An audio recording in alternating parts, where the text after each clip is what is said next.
Bien, hola a todas y todos, espero que se encuentren muy bien. Hoy día vamos a ver en esta clase la fundamentación de la investigación cuantitativa, en donde ustedes van a poder hacer un recordatorio con respecto a lo que ya han visto los años anteriores. ¿Ya? Bueno, ustedes ya me conocen, yo soy la profesora Cibeles González Nahuelquín, profesora titular del Departamento Adulto y Adulto Mayor. Vamos a comenzar entonces. ¿Qué es lo que vamos a ver hoy día en esta clase? Vamos a conocer los aspectos esenciales para poder elaborar o construir la fundamentación de la investigación, en este caso investigación cuantitativa. Y después vamos a ver y vamos a responder esa pregunta que ustedes ven ahí de cómo se construye esta fundamentación y los componentes que tiene para poder realizarla. Bien, vamos entonces con la primera parte.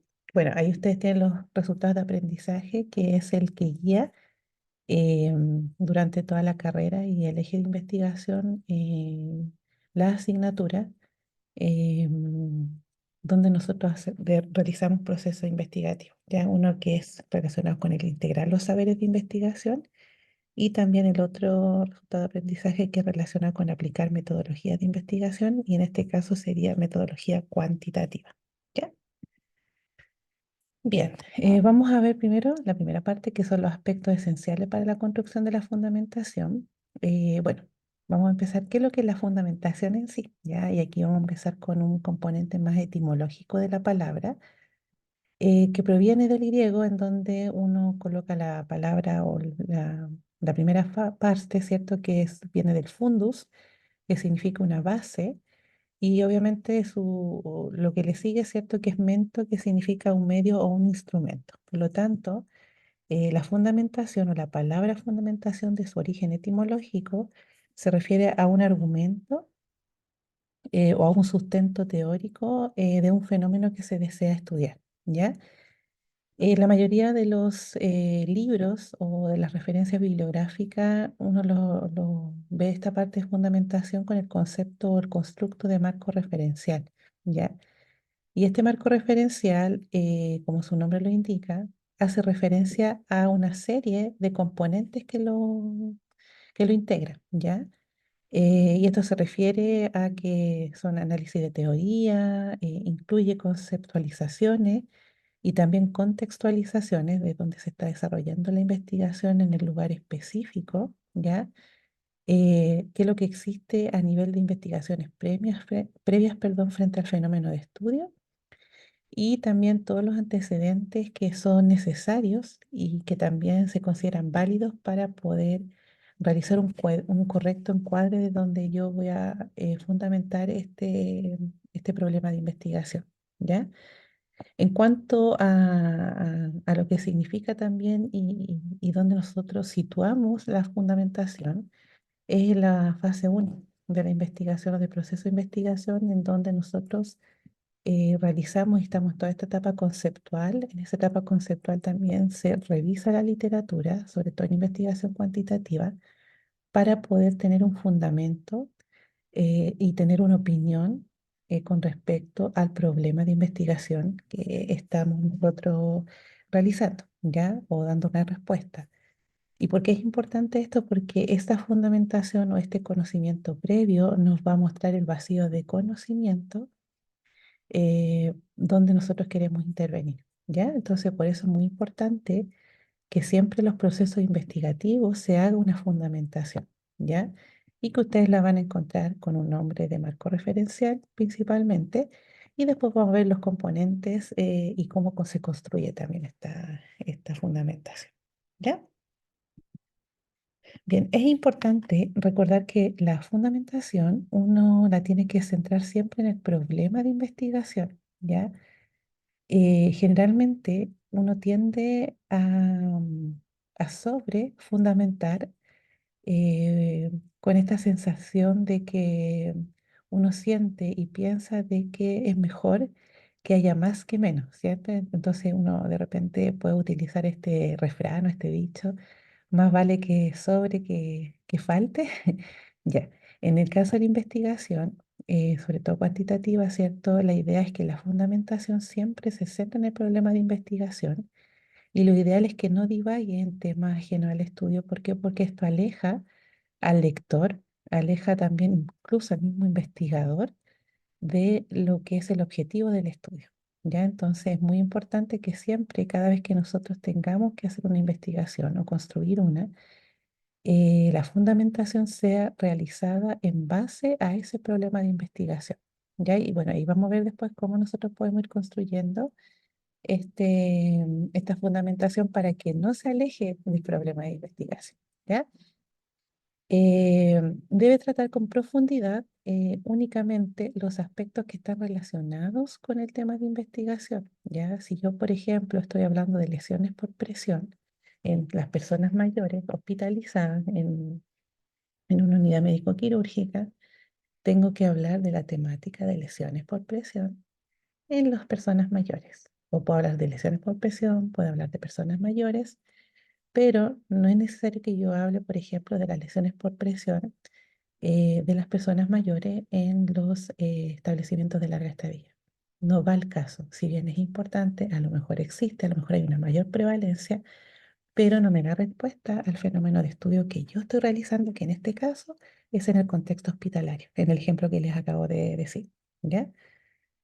Siempre la fundamentación es importante también, que siempre se deba vincular de manera lógica y coherente los conceptos y todo lo que nosotros propongamos con los estudios anteriores, ¿ya? ¿Esto qué quiere decir? Que se relaciona mucho con la forma en que nosotros redactemos la investigación, ¿ya? Muchas veces lo que pasa es que a todo esto a uno le cuesta mucho redactar, ¿ya? La redacción no es una tarea fácil en la que uno diga y termine de decir que yo ya sé redactar. Uno siempre en la vida nunca termina de aprender a redactar porque es una competencia que es compleja, ¿ya? Sin embargo, y para eso nosotros estamos fortaleciendo esto a través de que ustedes elaboren informes, ¿ya? Y uno de estos es los informes de esta asignatura, ¿cierto? En donde se debe vincular todo lo que nosotros estudiemos referente a la temática de manera lógica.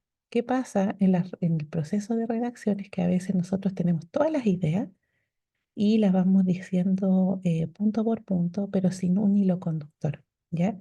Y a veces sentimos que hemos leído mucho, pero no sabemos cómo relacionar eso que hemos leído de los estudios o de los datos más empíricos con estos datos conceptuales o esta información conceptual que tenemos del problema. ¿Ya? Entonces, no es una tarea fácil, pero sí nosotros tratamos de fortalecerla y esa es la idea también, de que ustedes salgan muy fortalecidos con la parte de redacción en esta asignatura. ¿Ya?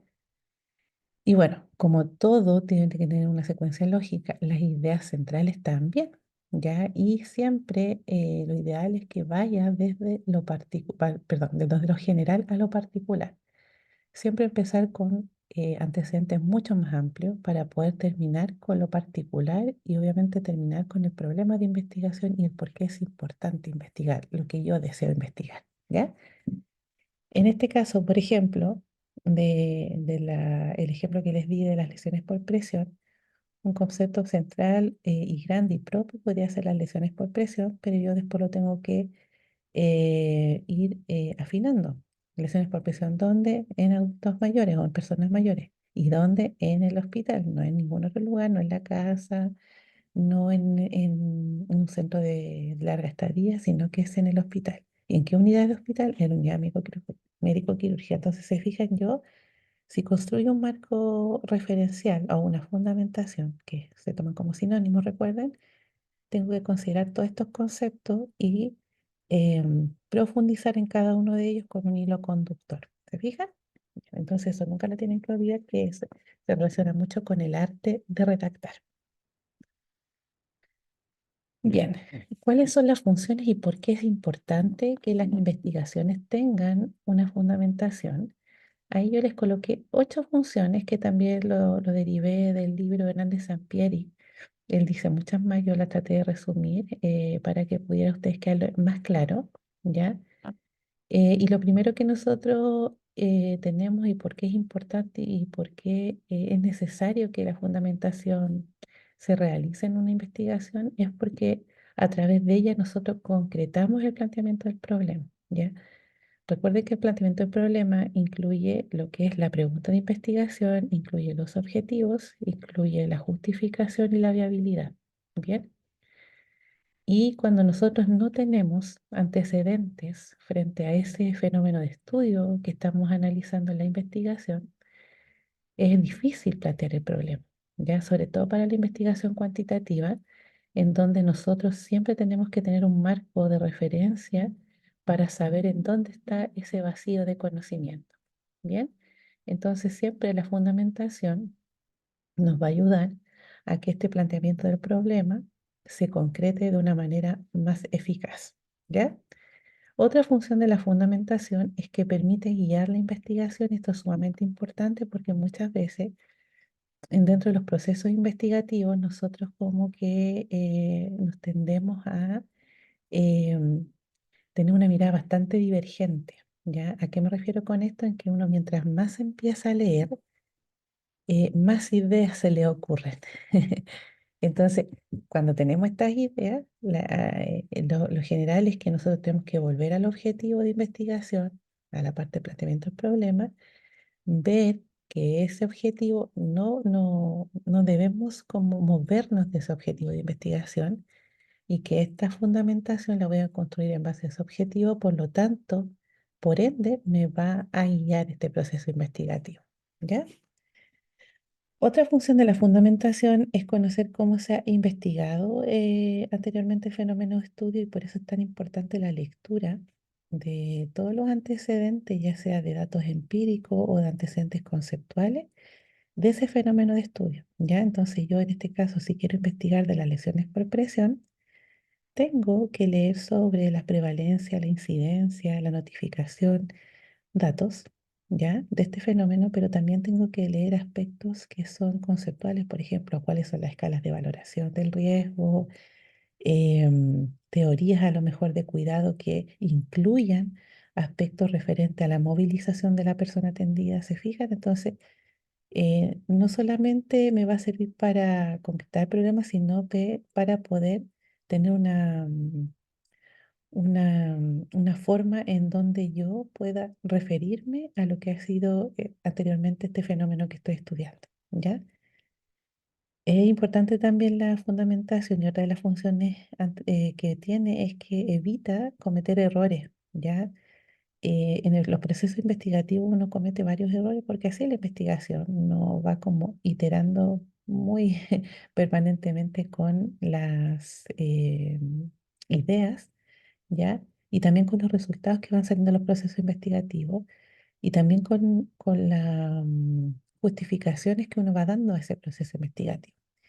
Entonces, a veces uno en ese proceso grande que va eh, iterando, como les decía, uno puede cometer errores. Y la fundamentación o este conocimiento teórico, empírico, conceptual, nos ayuda para que nosotros evitemos volver a cometer esos errores o los mismos errores, ¿ya? Otra función de la fundamentación es que amplía el horizonte de estudio y esto también se refiere a que abre la mirada. Ya muchas veces tendemos nosotros a buscar información, por ejemplo, solamente de estudios latinoamericanos o de conocer aspectos latinoamericanos. ¿Por qué? Porque es nuestro idioma, ya el español es nuestro idioma o el castellano. Sin embargo, cuando nosotros empezamos a buscar y a indagar en las bases de datos, a indagar en distintos metabuscadores y repositorios y cosas así, uno se da cuenta, y yo creo que a ustedes también les pasa, que la literatura eh, más actual está en inglés y ahí uno amplía el horizonte. Es impresionante cómo se logra ampliar el horizonte solamente a través del cambio de lenguaje, ¿ya? Entonces, eh, es importante la fundamentación porque nos abre el entendimiento para poder comprender el fenómeno que nosotros estamos estudiando. Bueno, y también justifica el estudio. La fundamentación, una de las funciones que tiene es responder al para qué sirve este estudio y al por qué es importante este estudio, ¿ya? Que son las dos palabras de la justificación. Entonces, la justificación muchas veces también es parte de la fundamentación, sobre todo cuando nosotros escribimos artículos científicos, ¿ya? La fundamentación también inspira, o una de sus funciones es que inspira nuevas investigaciones. ¿Por qué? Porque yo veo que existe a lo mejor conceptos o modelos conceptuales o teorías con respecto a un tema, pero justamente a lo mejor el tema que yo estoy investigando no tiene tanta fundamentación teórica y este estudio que estoy haciendo va a poder servir para eso. Entonces, definitivamente favorece a que existan o que las personas se puedan inspirar para realizar nuevas investigaciones. Y obviamente entrega un marco de referencia para poder interpretar los resultados. ¿Por qué? Porque cuando uno termina de hacer el proceso investigativo completo, tiene que discutir lo que encontró con algo. Ya no lo puede dejar así resultado y después terminar el proceso investigativo. No. La investigación y los resultados de la investigación siempre tienen que compararse o discutir con lo que existe, ¿ya? Y la fundamentación es lo que existe actualmente del fenómeno de estudio. Y cuando obtenemos los resultados, nos ayuda a hacer este match entre lo que salen los resultados y lo que dice la evidencia actualmente frente a esa problemática. ¿Ya? Entonces, las funciones que tiene la fundamentación es sumamente importante, pero para poder hacerla o para poder validarla, con la importancia que tiene, tenemos que seguir cierto orden y también el arte de la redacción, que es otro punto sumamente importante para la fundamentación. ¿Ya? Bien, entonces ya pasamos el primer tópico que íbamos a hablar en esta clase y ahora vamos con la construcción de la fundamentación, de cómo nosotros elaboramos esta fundamentación y aquí vamos a ir recordando también lo que ustedes han visto quizá en asignaturas anteriores, ¿ya? Bien, la construcción de la fundamentación siempre genera estos tres tópicos que ustedes ven aquí, que entrega una visión en donde nosotros situamos el problema, ¿cierto?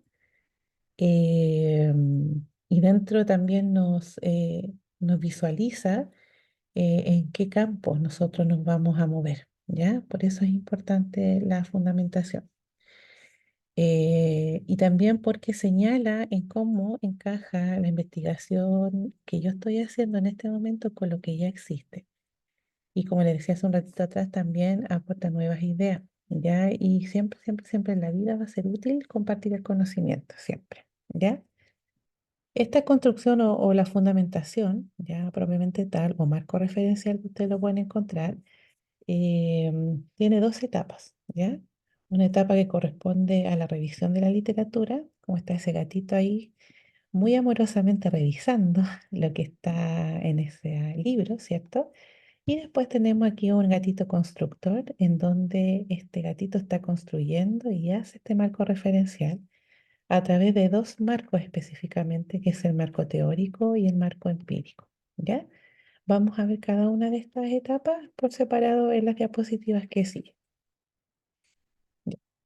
La etapa uno que corresponde a la revisión de literatura, esta etapa yo creo que se deben acordar de los cursos anteriores en donde ustedes revisaban la literatura para dar respuesta a una pregunta de investigación y para ver si esa investigación que ustedes encontraron es válida o no, ¿ya? Entonces, esta revisión de literatura es lo primero que nosotros siempre hacemos para poder fundamentar y como para poder conocer también la problemática que estamos investigando, ¿ya? Y como dice ahí el punto uno, esta revisión de la literatura, perdón, consiste en detectar, consultar y obtener bibliografía y otros materiales útiles para los propósitos del estudio. ¿Ya? Entonces yo como que hago una búsqueda rápida para poder saber qué es lo que significa este fenómeno de estudio y por qué existe este fenómeno de estudio. ¿Ya? Es lo primero que nosotros hacemos cuando empezamos la fundamentación. Generalmente ustedes lo que hacen es buscar en el Google, ¿cierto? O uno también de repente cuando tiene duda, no sé, de alguna cosa novedosa que sale en la televisión o cualquier cosa, uno tiende a googlearlo, ¿cierto? En este caso yo les aconsejo que empiecen siempre, si quieren googlear, con el Google Scholar cuando hablemos de aspectos académicos, ¿ya?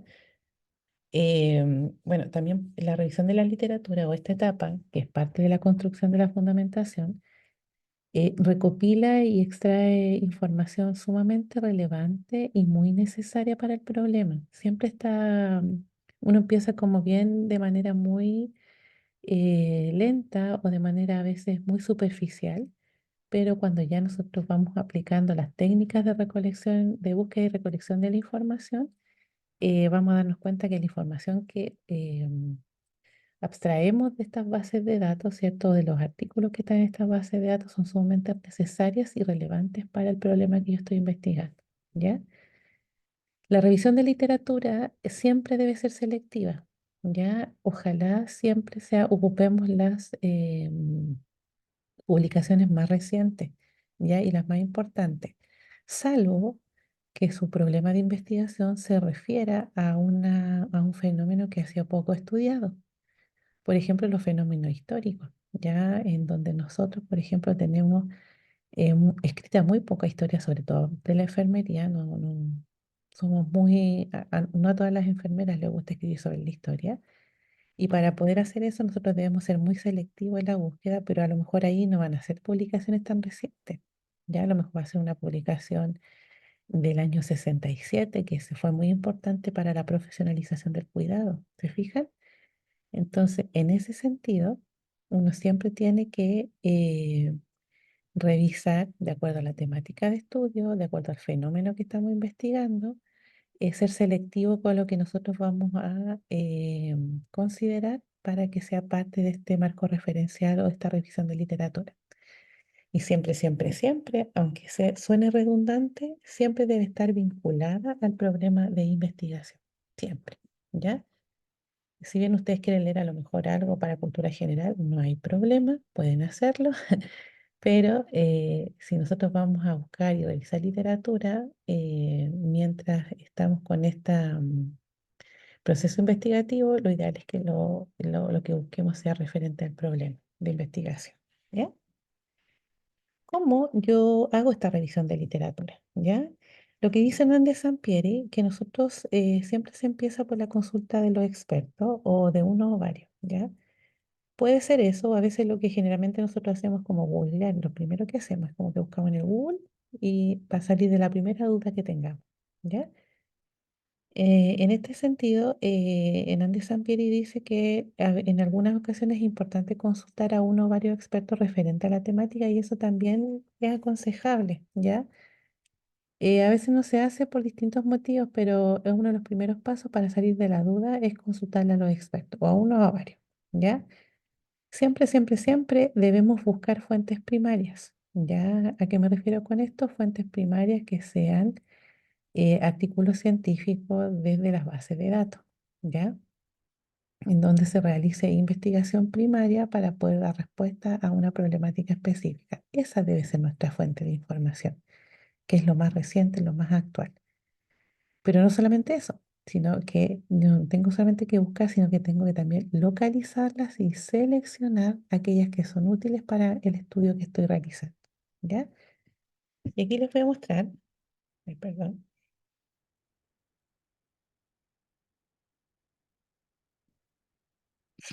ya, acá les voy a mostrar, bueno, están los pasos, ¿cierto?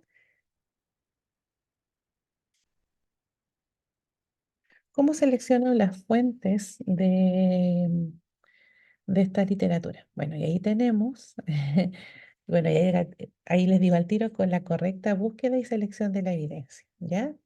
Mire lo que pasa con este gatito. Dice, la señora le pregunta, ¿cuál es tu problema de investigación? Y el gatito le pregunta, o sea, le responde, dice, las lesiones por presión en adultos mayores, que es el ejemplo que estábamos siguiendo, ¿cierto?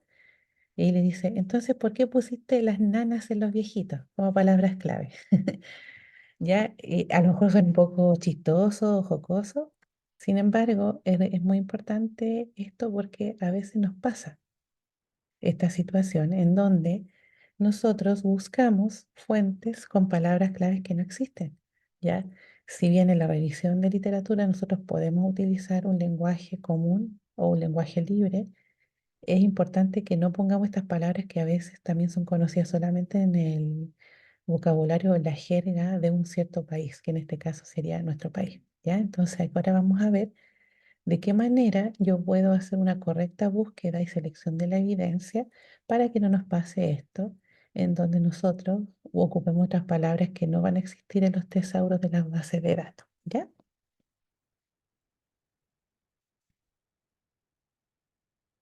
Bien, vamos entonces con esta parte en que tengo que establecer cómo busco y selecciono la evidencia para crear la fundamentación y crear o confeccionar este marco referencial que me va a respaldar la investigación que estoy realizando. ¿Ya? Ahí yo le coloqué 7 pasos en que nosotros podemos realizar la búsqueda de la evidencia de una manera más secuencial, más sistemática y también más válida, ¿ya? Lo primero que uno puede hacer es seleccionar las bases de datos o las fuentes de información donde yo voy a tener o quiero obtener la evidencia, ¿ya? Para poder construir una buena fundamentación, es necesario que nosotros busquemos la información en bases de datos validadas, ¿ya? Si bien a lo mejor yo en una primera etapa puedo hacerme una idea colocando en Google la palabra, lo ideal es que nunca busquemos información para informes académicos en este tipo de base de datos, ¿ya? O sea, el Rincón del Vago, Wikipedia, no nos van a servir como fuentes de información para generar evidencia, ¿ya? Eso es lo primero. Yo lo que les sugiero es que siempre puedan buscar en PubMed, que es una base de datos sumamente buena y que incluye Medline, y que es la base de datos como gold estándar en todo lo que es el área de salud, ¿ya? Y aparte que tiene algún factor sumamente importante que el ingresar y hacer la búsqueda avanzada en PubMed es gratuita, ¿no? Yo no tengo que pagar para poder ingresar a esa base de datos, ¿ya? Y como es gratuita, ustedes pueden conectarse desde su casa sin hacer esta conexión que uno hace internamente por IP, ¿cierto? A la biblioteca, sino que yo en cualquier parte del mundo puedo colocar PubMed, la googleo, ingreso a la base de datos y empiezo a buscar de manera gratuita. ¿Ya? O sea, en ese sentido, sobre todo para el área de salud, yo les recomiendo que vean el PubMed, que va junto con MedLife, que son otra base de datos que están juntitas. Una base de datos que también es buena, que es para el área de salud, es EBSCO, ¿ya? Y que EBSCO incluye lo que es la base de datos SINAL. Y SINAL es muy interesante, ¿por qué? Porque es solamente de enfermería. Y esta base de datos se creó, bueno, la crearon unas enfermeras y se creó con el fin de generar mejor evidencia em, de las tesis, porque en esa base lo primero que se subían eran las tesis de pregrado, ¿ya? Y estas enfermeras dijeron, oye, no podemos subir estas tesis solamente, entonces, ¿saben qué? Vamos a hacer una base de datos para que podamos tener acceso a esas tesis, conociendo y sabiendo que las tesis, ustedes saben que no son artículos científicos y no están en las bases de datos en ninguna parte, ¿ya? Pero esta fuente SINAL se originó con ese objetivo y bueno, y ahora ya está una base de datos netamente de enfermería, es muy buena, no es difícil la búsqueda, así que también se las recomiendo para buscar. Ya entonces pueden buscar en WOS, pero WOS generalmente es muy amplia o la distribución disciplinar que tiene WOS es demasiado amplia y a veces nos cuesta un poquito buscar aspectos de salud, ¿ya? Entonces, siempre cuando nosotros queramos buscar evidencia, seleccionemos buenas fuentes de información, que generalmente son las bases de datos, y las recomendadas, que en el área de salud siempre tiene que estar PubMed, ¿ya? Luego que yo selecciono las bases de datos, tengo que seleccionar las palabras claves o los descriptores que voy a utilizar para realizar esa búsqueda. Yo creo que esto ustedes lo deben haber visto el año pasado cuando estaban en bases para investigar, ¿ya? Y en este sentido, cuando yo tengo que buscar las palabras clave o descriptores, lo que dicen los especialistas en la búsqueda de evidencia es que ojalá utilicemos lenguaje natural, que es aquel lenguaje que yo hablo normalmente y conceptualizo de una forma, pero que no está descrito en los diccionarios de las bases de datos, ¿ya? Entonces, las bases de datos no lo conocen. Por ejemplo, hay un término que es gestión del cuidado. ese término no está en las bases de datos, uno lo busca y en ninguna parte está, pero sí nosotros lo conocemos en Chile como gestión del cuidado. Entonces, si nosotros queremos buscar o hacer una búsqueda de gestión y queremos buscar la gestión del cuidado en las unidades de paciente crítico, yo tengo que colocar gestión del cuidado en unidad de paciente crítico en la búsqueda, ya son mis palabras clave, ¿ya? Porque sí, unidad de paciente crítico sí es una palabra que está en lenguaje controlado, ¿ya? El lenguaje controlado es aquel que está definido por las bases de datos, ¿ya? Y cada base de datos puede contener su lenguaje controlado, ¿ya? Generalmente nosotros ocupamos el lenguaje controlado del MESH, ¿cierto? Que es de esta de la Librería Nacional de Estados Unidos y de Medicina, perdón. Y ahí están descritos los descriptores que son de médicos, descriptores médicos, ¿ya? Y ese es el lenguaje controlado. Entonces, cada vez que nosotros realicemos una búsqueda para confeccionar la fundamentación, debemos utilizar descriptores ya sea en lenguaje natural o descriptores en lenguaje controlado, ¿ya? Una vez que se establecen la selección de las palabras claves de acuerdo a la pregunta de investigación que hice, ¿cierto? Se debe confeccionar la trayectoria de búsqueda o también lo que se le llama ecuación de búsqueda, ¿ya? Y esta ecuación de búsqueda consiste en que yo estas palabras claves, tanto el lenguaje común como el lenguaje controlado, ¿cierto? Las uno a través de ciertos operadores, ¿ya? Y esos operadores tienen distintas funciones. Lo que más utilizamos nosotros son los operadores booleanos y que son el AND o y, el OR, que es o el NOT, que es no, ¿cierto? Y buscamos en la base de datos donde nosotros queremos buscar, hacemos esta trayectoria de búsqueda, ¿ya? A veces la búsqueda no nos resulta tan bien con el uso de operadores booleanos, así que hay que colocarle unas distintas truncadores, ¿ya? Y estos truncadores corresponden a asteriscos, comillas, o paréntesis, perdón, el signo peso, ¿ya? O dólar. Esos signos o esos símbolos son utilizados como truncadores que permiten y que son específicos, ya sea para reemplazar un componente de la palabra, ya sea para ampliar la búsqueda, ya sea para achicar la búsqueda, ahí tienen distintas funciones, ¿ya? Cuando nosotros el próximo año veamos todo lo que es la práctica basada en la evidencia, y veamos cómo yo a través de investigaciones secundarias construyo conocimiento y puedo hacer una tesis de eso. Ahí ustedes van a poder ver bien y ahí les voy a enseñar todo lo que es los truncadores y todo el asunto. ¿Ya? Para fines de este nivel, la idea es que ustedes busquen en las bases de datos solamente con el uso de operadores booleanos y seleccionando bien las palabras clave. ¿Ya? Siempre, siempre, cuando se busque la información en una fundamentación, lo ideal es que sea en una búsqueda avanzada, ¿ya? Y generalmente las bases de datos tienen una línea específica que habla y dice búsqueda y uno puede colocar todo el término en esa búsqueda, pero no es ideal, ¿ya? Lo ideal es que siempre nosotros realicemos la búsqueda de la información en las bases de datos en el ítem donde dice avanzado, ¿ya? Y eso va a generar que se cree o se permita, ¿cierto? Que se agilice la búsqueda y a esto se le llama el motor de búsqueda, ¿ya?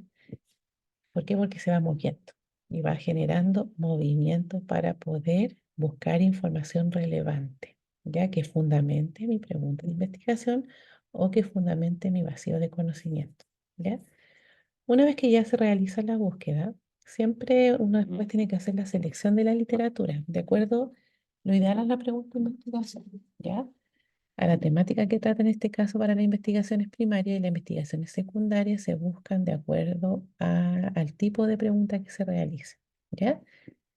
Y aquí es importante porque generalmente cuando uno realiza búsqueda, lo primero que le sale son con 4.000 artículos, ¿ya? Entonces, acá cuando yo voy seleccionando, tengo que también hacer uso de filtros, ¿ya? Y los filtros están por cada base de datos y es diferente para cada base de datos, ¿ya?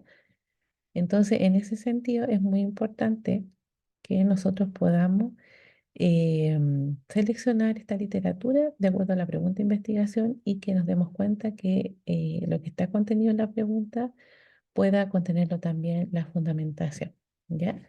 Una vez que ya nosotros usamos los filtros, buscamos y todo el asunto, tenemos que seleccionar aquellos artículos que nos sirven y apoyan nuestra investigación o nuestro vacío de conocimiento o nuestra problemática, ¿ya?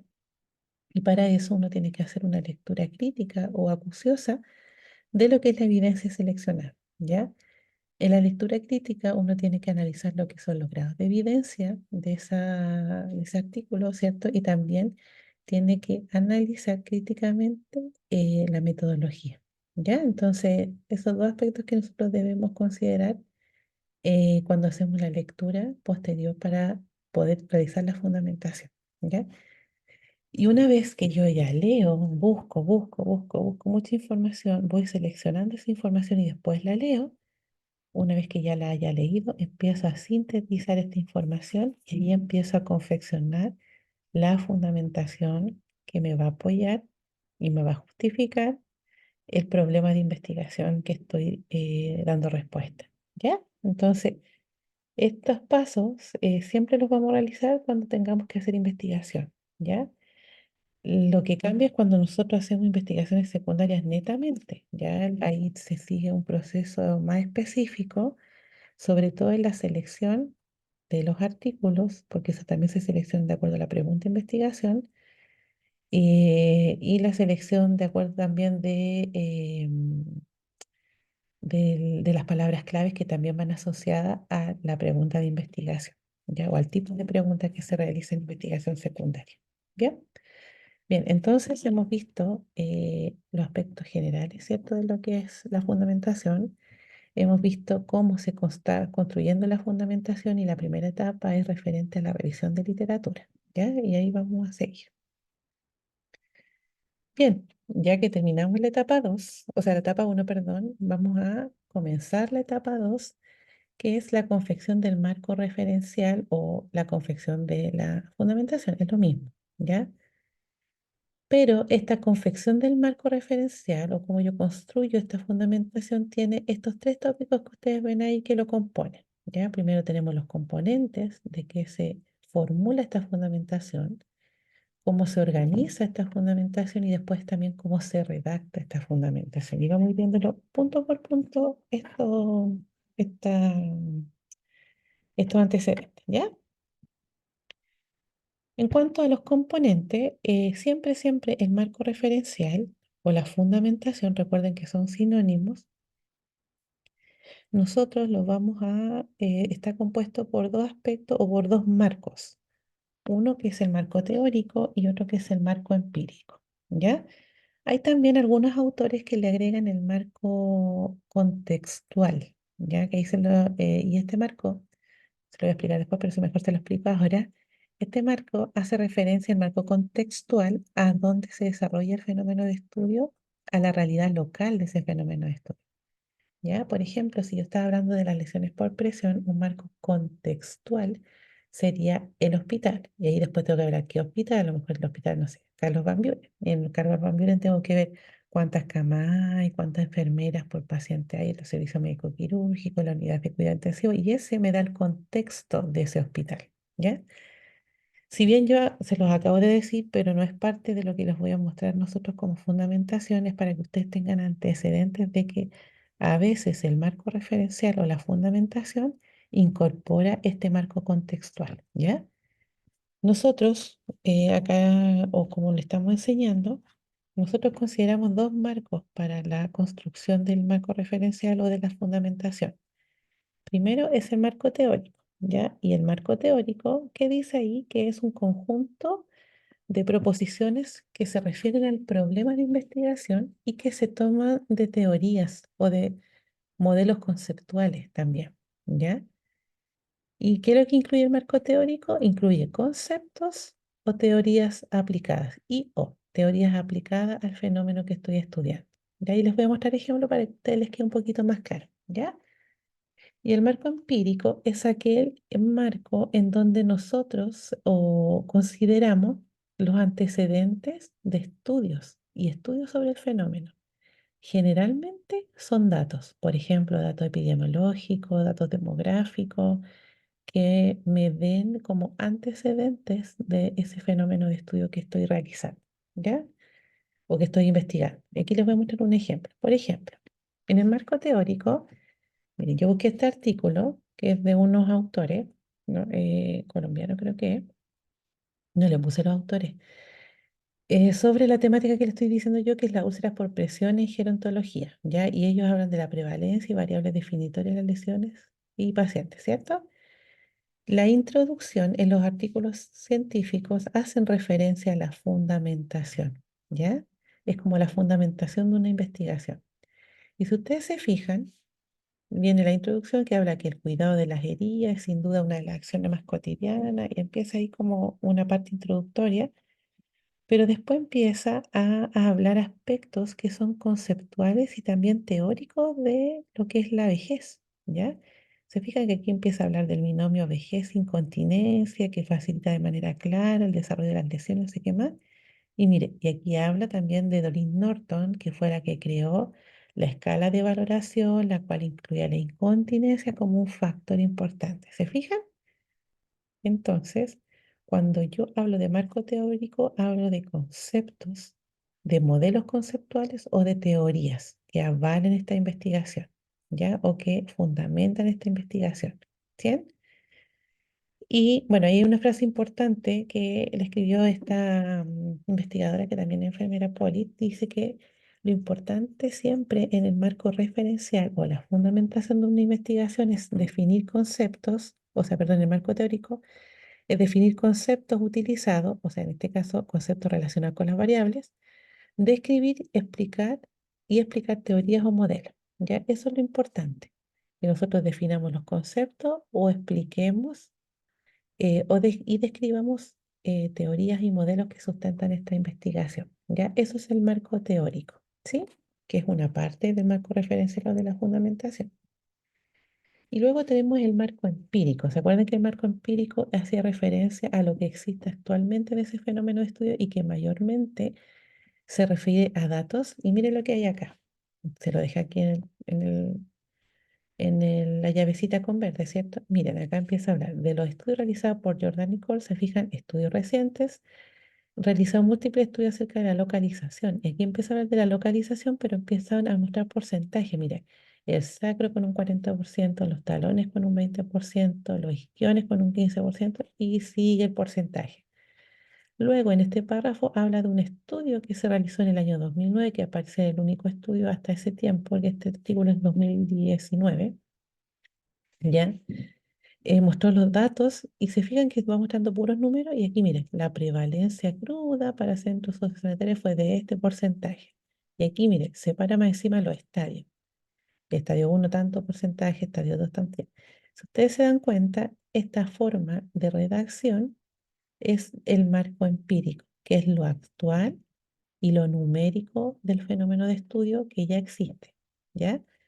Y el marco teórico, recuerden, que se refiere a conceptos, ¿ya?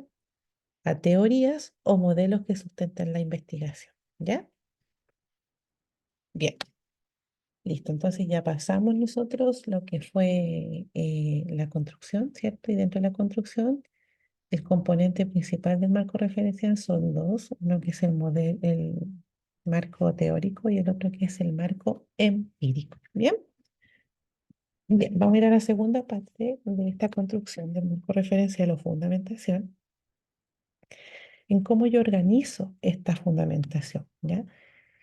La fundamentación que lo que dice Hernández Sampieri es que yo la puedo organizar de dos formas, una como un índice y otra de forma de mapeo, ¿ya?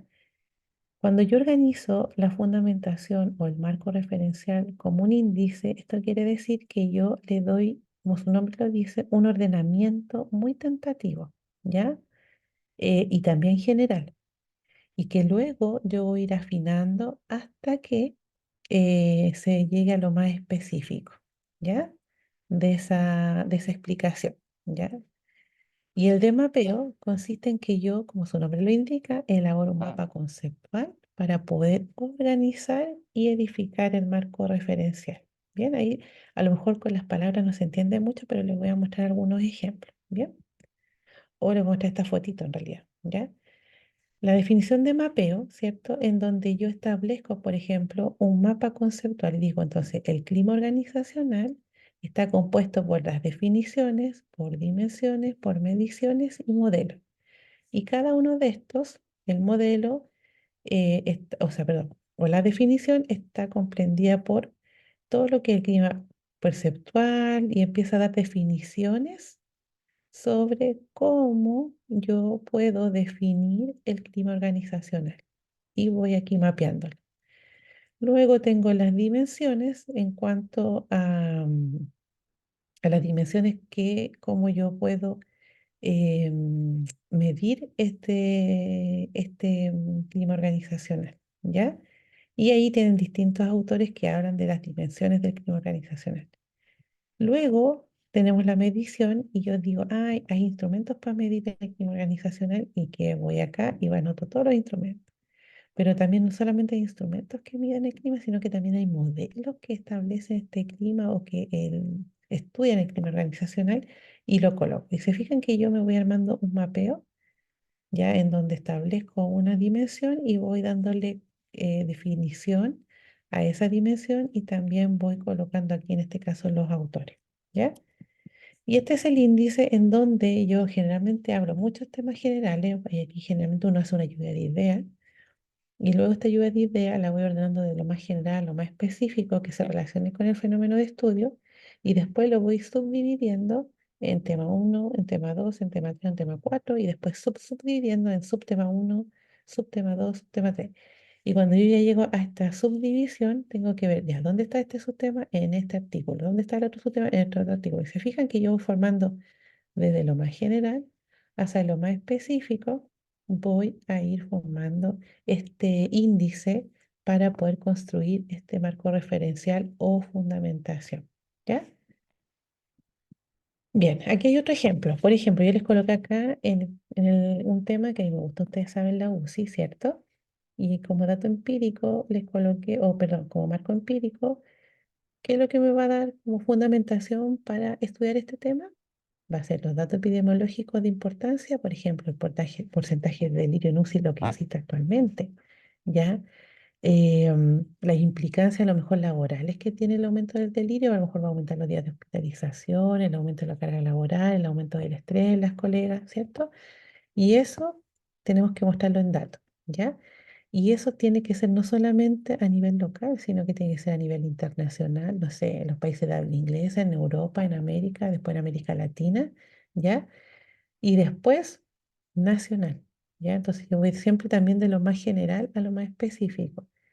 Si yo voy a hablar de una temática que, por ejemplo, es muy contingente, por ejemplo, si hablara de COVID, que acaba de terminar la pandemia, ¿cierto? Hace un año atrás, nosotros, ¿qué tenemos que hacer? Tenemos que ver temas supermente internacionales.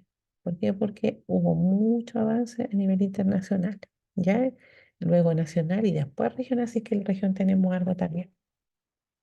Y en este ejemplo, el marco teórico tendría que ser la definición de concepto, por ejemplo, qué es lo que es el delirio y después qué es lo que es el delirio en UCI, porque se origina, se fija, yo estoy dando ahí como conceptualizaciones de este fenómeno de estudio. Y también aquí uno puede incorporar también modelos teóricos o teorías de enfermería que fortalezcan esta fundamentación. Por ejemplo, si yo quiero hablar de delirio en UCI, hay un modelo teórico que no es muy conocido, que es de la Mary Matthews, que es una enfermera que creó este modelo, o lo que se llama también el modelo de cabecera, ¿ya? O de enfermería primaria también, pero primaria hospitalaria. ¿Eso qué quiere decir? Que la enfermera está al lado del paciente y ella es la que va entregando a cada profesional que lo atiende y a la familia el estado de salud. Y se entregan de uno a uno. Por ejemplo, yo, Sibele González, ¿cierto? Estoy encargada de la paciente Juanita, de Ana y de Cecilia, ¿cierto? Y esas mismas, mis tres pacientes, se las entrego a mi otra colega que viene en la noche y después ya me los vuelvo a entregar a mí. ¿Por qué? Porque ese es el modelo que establece, ¿ya? Y se trabaja harto en UCI porque generalmente las enfermeras tienen uno o dos pacientes a cargo en UCI por el nivel de complejidad, ¿ya? Entonces se va entendiendo con respecto a cuando yo hablo de un marco teórico y un marco empírico y que la construcción puede ser por índice, en donde yo voy de lo más general a lo más específico, o de mapeo que yo voy a través de un mapa conceptual entregando definiciones a las dimensiones que estoy estableciendo. ¿Ya? Y bueno, y el último punto, pero no menos importante, yo creo que es muy, muy importante, es la redacción. ¿Ya? Siempre cuando nosotros redactamos debemos hacerlo pensando en el contenido, ¿cierto? Y con la hilación o con el correcto hilo conductor, ¿ya? Y siempre, siempre, siempre, siempre tenemos que citar, ¿ya? Hay veces que nosotros igual generamos como ideas y que decimos, no, o sea, que yo lo hice porque a mí se me ocurrió, sí, está bien que se le ocurra. Pero al final y al cabo, el conocimiento siempre lo vamos construyendo a través de lo que vamos leyendo. Y en ese sentido, y comprendiendo eso, es sumamente importante que todo lo que nosotros escribamos en, en esta fundamentación tiene que estar citado apropiadamente, ¿ya? Y vuelvo a repetirlo, siempre se debe centrar el problema en el problema de investigación, no irnos así muy lejos divagando en ideas, sino que debemos enfocarnos. Y por eso es tan importante que cuando nosotros establezcamos la pregunta de investigación se establezca el objetivo general y de ese objetivo general no nos movemos, ¿ya? En este sentido hay que recordar también que la investigación cuantitativa no es recursiva, ¿ya? Entonces ahí tenemos que poner harto ojo con la fundamentación, ¿ya? Una buena fundamentación no es aquella que contiene muchas páginas, ojo, ya que a veces nosotros tendemos a escribir harto o queremos que no olvidar nada, dejar todo ahí porque ya esto no puede servir, ¿ya? Ojo con eso, porque a veces cuando hay más o mucha información, uno cuando la lee después se tiende a perder en ese mar de información, ¿ya? Entonces, cuando se habla de que hay una buena fundamentación, esa buena fundamentación tiene que estar, tiene que ser profunda, ¿ya? Y tiene que estar relacionada con la temática de investigación, no con otras temáticas que a lo mejor sí son importantes para el equipo investigador o para ustedes como investigadores o quien investigue, ¿cierto? Eh, pero a veces no se relacionan tanto con el tema. Entonces, ¿eso qué es lo que me va a hacer? Me va a generar mucho, mucho ruido informativo. Y cuando hay mucho ruido informativo, uno tiende a veces a no leerlo tanto. ¿Ya? Entonces, por eso la fundamentación tiene que ser aquella que es relevante, que es profunda y que se van tratando únicamente los tópicos que abarca el problema de investigación, ¿ya? Y aparte de todo esto, tiene que estar vinculado de una manera lógica y manera coherente, ¿ya? Eso es lo que hablamos en un inicio. Hay algunos tips, ¿ya? Como yo les dije en un inicio, no es fácil redactar, nunca va a ser fácil, pero uno va aprendiendo con el tiempo y va mejorando y siempre podemos mejorar, ¿ya? Primero tips es que debemos saber interpretar la información que nos dice, ¿ya? Y por eso es importante de que cuando uno construye una fundamentación también sea leída por todos los miembros del equipo investigador. ¿Por qué? Porque todos vamos a tener distintas visiones del mundo con respecto a esa información o interpretaciones. Y eso es lo interesante. Lo interesante es que nosotros podamos generar esta reflexión, ¿ya? Y para poder tener una correcta interpretación de la información, ¿ya? Tiene que haber un hilo conductor y una secuencia lógica para que poder comprender de manera adecuada el fenómeno de estudio que nosotros estamos fundamentando y de dónde se encuentra esta problemática que tengo que dar respuesta, ¿ya? Y sí o sí tiene que ser con un lenguaje académico, ¿ya? ¿Por qué? Porque eso también eleva